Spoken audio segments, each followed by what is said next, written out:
Merry Christmas! Yay! Hey. It's the wonderful, wonderful season. I love Christmas anyway. I just feel all magical. I think it's watching too many Hallmark movies or something. Anyway, karibu sana. Welcome to yet another beautiful episode.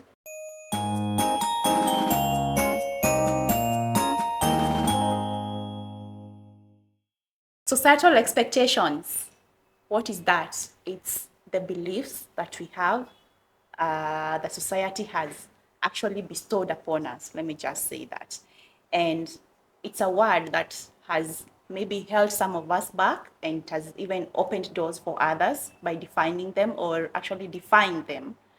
And today we'll be talking more about what these societal expectations look like, what they even are, from somebody who knows so much more about that. And I'll just let her introduce herself. So, karibu sana. Thank you, Jacinta, for inviting me. I really appreciate being here. You have a very wonderful recording and a good team. you. My names are Brenda Ngure. I am a mindset transformation coach. I work with women who struggle with dealing with societal pressures. And my full-time job is also I'm a mental health and sexual health trainer. And when I do mindset transformation coach, I also help women understand how their mindsets work with their mental health and their sexual health. Wow. Yes. That's amazing. So, in simple language, how do you do this or how do you say this like to somebody who is trying to understand like what typically does your day look like or when you're helping a woman? How does that even look like? I think to just backtrack, I'll just go a little back. I've been a mental health professional for over 20 years now that I look back. Wow. And one of the things I noticed is how we are conditioned. We are conditioned as women, as men to behave certain ways. Unfortunately, sometimes when it comes to the individual, we are all different. We are all affected by different likes, different dislikes, different environmental issues. Your health is different. Yeah. So when I get to work with women, I get to understand you as an individual. And part of the reason I started this work is because of my background. And one, I don't know if you're going to ask me these questions. There are two reasons I started this work. One is because of my own personal journey as a woman, as an African woman. The second one is because of my professional background. Professionally, when I worked with women, and I tended to ask them of their mental health struggles. And when we mean mental health, we mean we just don't talk about mental health disorders. We just don't talk about the diseases. It's just the day-to-day stresses. It's just the day-to-day stresses of a woman, a mother. And I got to ask, every time I got to ask people, how did you get here? And one thing always came up. This is the way I was brought up. Yeah. There was a lot of expectations. There was a lot of pressure to be, pressure to perform, pressure to be a woman, pressure to be a mother, pressure to be. When you were asking them, how were they at that particular time? Most of them, by the time they came, they did not know what to really believe. They did not understand themselves. Some of them had a lot of low self-esteem, depression, low self-worth. They did not understand, can I do this? Can I believe in this? Can I behave this way? Is it okay? No. And a good example is, I just like this, giving these weird examples. We know all mothers are supposed to be looking good, perfect in the home. But if that mother is a biker mom, people are like, no, she's not supposed to be on a motorcycle. She's not, it's not right. And I'm like, who made these rules? People are people and they have different desires. So I don't know if I answered your question. Yes, you have, but we are still waiting. I think me and my audiences are waiting for the second reason. You say it was more of a personal thing. So for me personally, by the way, today is my birthday. Yes, I'm in my late happy 40s. birthday. Happy birthday. And it looked nothing like your age, by the way. Let me just say. I know, I just told you I'm in my late 40s. And the reason I mentioned that is because I'm a 45 plus year old woman, Kenyan woman who's not married, who doesn't have kids. And I cannot tell you how many things I've had, the pressure. Is it by choice or is it circumstances? It's both. I made a choice at a certain time to not pursue getting children. Okay. And this is my first time saying this. But it was both. Sometimes life happens. Sometimes you're like, okay, do I really want kids? Do I really not want kids? And I'm okay with it. I don't feel the pressure. But I cannot tell you how many times people have tried to sit me down, tried to call, is there anything we can do? Yeah. And I'll give you a good example that I've never, ever forgotten. A few years ago, I was sitting with somebody, actually a relative I've never forgotten.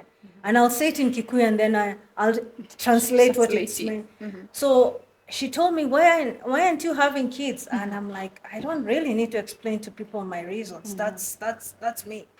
And then she went ahead and just said in Kikuyu, "Mutumia otare shia na timotumia," basically meaning that A woman doesn't have kids is not a woman. is not woman enough. Uh-huh. And as strong as I am, that really pressed me so hard. And I felt like I needed to retaliate. I needed to tell her my reasons. Then I sat there, I'm like, first of all, this is like an 80-year-old woman. I'm not going to sit with her and make her understand my logic. She has her own logic. And this is where society expectations becomes tricky, because she was at a different era. I'm at a different era. I have my own different desires. And it's what it is. So Yeah. I am very passionate because I've had women in my own situation or even other situations, the pressure. People always telling you you're not woman enough. Women are supposed to be this. And I'm like, who made these rules? And Women why? who say that these women are supposed to stay like this. Yes. Yeah. So, and I'm happy with myself. I always say I'm blessed to be an aunt, and I'm okay with that. Do you feel like maybe right now you can be like, okay, I know you're not from originally, you've not lived in Kenya for I think more of your life than even Yes. right? Yes. Do you feel like maybe that contributed to you just making the decisions that you've made in your life? No, at a young, early age, I always did not feel like I wanted to get children. But I didn't know how to define it. I was young. And I felt this is too much pressure. I don't know if it's because I was a firstborn. I'm not saying that's the reason, but I don't know. I just was like, and the whole childbirth thing. I mean, there was so, as I said, there's no, and this is this tricky thing with life. We come up with a conclusion and said, oh, Jacinta does not do this because of this and this. But truth be told, our life is involved with multiple factors. So for me, it was 1 + 1 + 1 + 1, which added up to making this decision. That decision, yeah. So there's no one factor, and I'm fine. Obviously, having lived in North America for so many years exposed me to wanting me to redefine myself more without that pressure. Obviously, there were other pressures in North America, but it gave me more time to redefine myself and grow up by myself. So how is the reception, especially back home? And especially, let me just talk, especially in terms of now the festive season when everyone is around you, you have those aunties who are like, right now is when we have even husbands for hire and wives for hire. Yeah. Because of the pressure. Of the pressure, so yes. when you're like at home here and people are asking you all these questions, how does that make you feel? And when do you get to this point of now getting to that point where you don't care as much? It's a journey by itself. I'm not going to sit here and lie it's easy. And sometimes most of us, I've always been that strong, confident woman, and people think, oh, she's okay, she doesn't she's care. got it But truth be together. told, and this is where the coaching of the mindset, because you're not seeing my mindset. I can see yours. I see Jacinta, she's looking good, but I don't know what you're struggling with. So sometimes, and I'm going back to answering your questions. So like when that person came and told me, you're not woman enough, guess what? It affected me emotionally and mentally. And sometimes those comments started affecting me.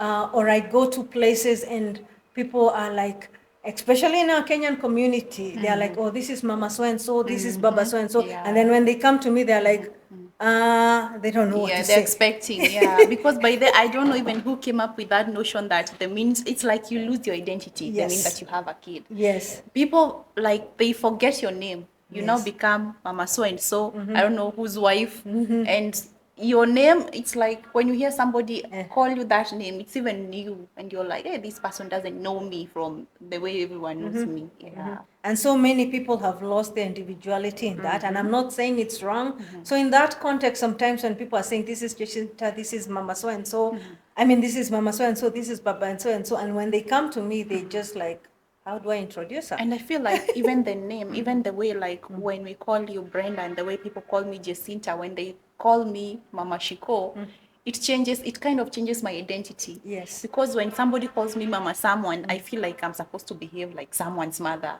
And now when somebody calls me Jacinta, I feel like they're calling the real me out. Yeah. Yeah. And I think this is where now again we go about this mindset.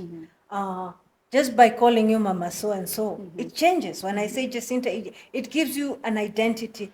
And I think this is where, as a person, you have to fight for your own identity. And this is where, when I talk to people about the mindset, and I said earlier, when I talk to women, they are like, I really don't know who I am. Yeah. I've been a wife, I've been a mother, I've been a professional. But if you ask me about my likes and dislikes, I don't know. So So, Brenda, let me ask you this. Basically, how does it look for somebody when they walk into it? It's a program that you have, right? Yes. When somebody walks into your program, and how do you know that they have actually successfully completed this program? How do they look like before and after? What's your before and after like picture? Because I'm assuming it's not like weight loss where we look at somebody, they came when they're 80 kgs, they leave they're 60.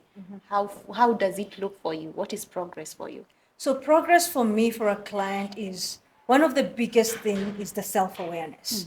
Most people have no idea. Like I said, you identify as Mama so and so, you identify as a professional, but when it comes to you yourself, what are your likes? What are your dislikes? What are your triggers? Most people have no idea, and that's why you find some people staying in even toxic relationships.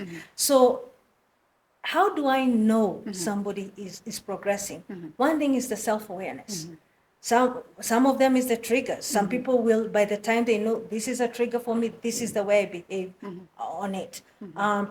Greatest thing is boundaries. Yeah. People who struggle with societal pressures have issues with boundaries. So by the time you're completing the program and you're working with me, or I've trained you, you know what your boundaries is. And a big example is the holidays here in Kenya. Sometimes maybe you're a wife, people are expecting you to cook all this food and entertain people, and maybe that's not your personality. It reminds me of a friend of mine who told me that every December, what she does is she puts the long nails, she makes sure that she wears white. That way she knows if she goes there, you just look at her and you cannot tell her to go and cook. The tactics that we use just to be able to be us. Yes. And I feel like that is even something that somebody should have told us earlier, especially like when you're going to meet the in-laws for the first time. You're normally told to even not be yourself, wear long dresses, if that is you, cover up when you can, look a certain way. Don't even do your makeup the way you do it. Yeah. And that is not you. That's not you. Yeah. So what are some of the examples of these societal expectations? So some of the societal expectations, there are many, and I'll just give a summary. We have the Wonder Woman syndrome. Wonder Woman is, and I can, in our society, African society, I see most of us struggling with that, where we want to be the perfect woman. Your house is clean, your children are okay, your husband is this. Your husband is making mistakes, you take those mistakes on you. Like everyone is knowing Jacinta, Mama Shiko, Niule Mama, like she's the She has woman. everything. But unfortunately, this becomes a syndrome because you're trying to always be in control. You're trying to be perfect. And guess what? There's a lot of stresses with that. There's a lot of giving yourself for the good of the Your family. Your family. Forget Just yourself. like you said, you want to look good at this Christmas occasion for the family. I feel that in every decision, there's a consequence. And I'm not meaning bad. For example, just both because, ways, and good it's or both bad, ways. yeah. You can bring up your kids, but you have to realistically, they might not be part of your life in later life.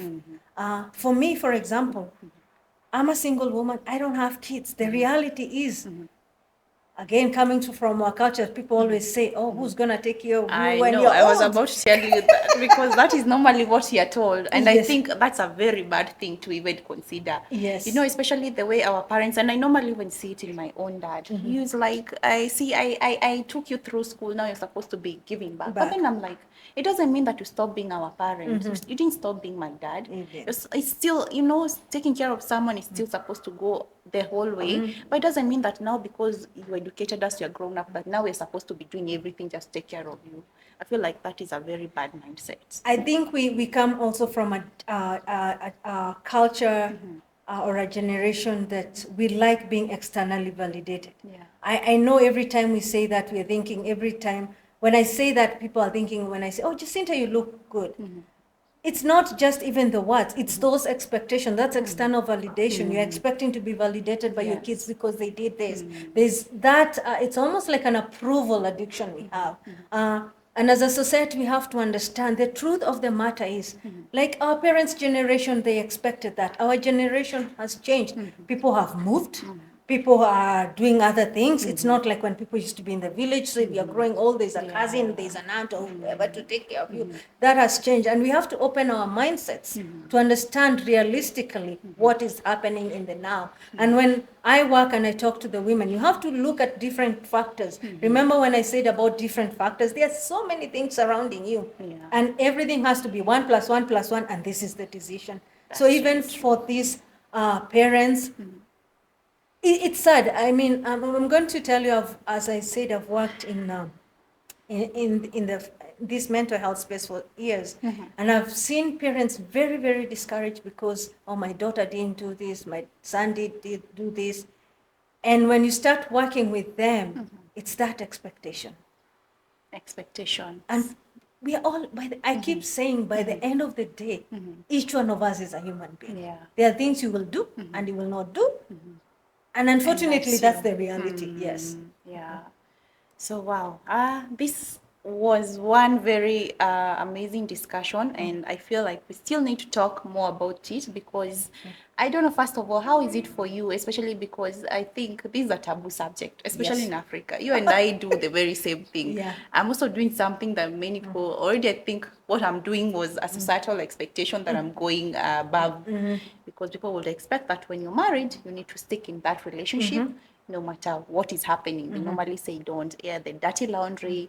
You, as the woman, you're the one who puts together and holds together the family. What do you feel, especially about now societal expectations in terms of relationships? This is how I look at it. When I think about some of the things, like I've talked about the Wonder Woman syndrome, there's the Savior syndrome. There's something else about, I mean, you're a perfect woman. You have to stay, even your body image. Yeah. There's another societal expectation that I didn't say, and we are struggling with it as a society everywhere in the world, being successful. Just because I see Jacinta looking all good, I think, you know what, she's good. Yeah. The truth of the matter is there's a lot that goes in. Like people who, the things that I've mentioned, some of them, and I'm not saying everyone, the people I've worked with, there's a lot of manipulation. There's a lot of suppressed feelings. So you're not saying, like you're saying, maybe you don't like to cook now because it's your in-laws coming. You feel like you have to cook and you're unhappy about it. People are stressing you. There's a lot of low self-worth. So, I mean, there's a bunch of things that, unfortunately, okay, now I even lost. Okay. It was now in terms of the relationship, especially for people who are in those toxic relationships. So what would you say, especially, what are some of these expectations? Because I've seen how, for me, I get a lot of backlash. Because you and I, what we're discussing, I think in Africa, I don't know if it's also everywhere, it's a taboo subject. People will expect that this is the way things have always been. Let's govern, let's work with them. So when we talk about the other different side, which is, hey, you know what, you have a brain, you can think. I feel like that is what you talk about. That is what you talk about. And for me, it's like, hey, you can always live. You're not stuck. You're not a tree. You can move. You move, yeah. Yeah. So in lack of better language. So how do you cope with this? Doing what you do? Me as a person or the person? You as a person now. You as Brenda. The work? Yes. The work? Again, it's a learning Like experience. the people who come to you and tell you you're not supposed to be saying this, you're not Yeah. supposed, you're not even supposed, to be doing what you do. So for me, like I will get the backlash because of what we do. Yes. And mostly to be the men because they feel triggered because what I'm saying they will not want their wives or girlfriends to be hearing. Mostly probably they are the abusive ones or I don't know. So for me, my way has always been block and delete. How do you cope with it? First of all, I think I tell myself I can never please everyone, but there's a group of people that I am able to help, and that is my target. Those are the women I want to see get out of the pit. The second one, obviously, is like you said, I don't have time for drama. I really don't have time for shenanigans. Delete, life moves on. And I'm going to give a good example. I'm a sexual health professional and I talk about some sexual stuff on a health basis. And I get these instant messages of guys telling me God knows what. I don't have time for that. I'm a professional. Life moves on. If you have a problem, then reach out to me. The other biggest thing, and I think you're learning, I don't know if you're learning that like I have. The most important thing I have learned is never to get emotionally entangled with these messages. Yeah. People have their own issues. Yeah. They have Their their own opinions as well. opinions as well. That's yours, that's mine. Let's move move on. on. And as long as I'm not emotionally entangled with that, I'm fine. Yeah. So, yeah, that's all I can say. And Brenda, where can people get you? So people can reach out to me on my Facebook. I have a public profile, Brenda Ngure. I'm very vocal about societal expectation.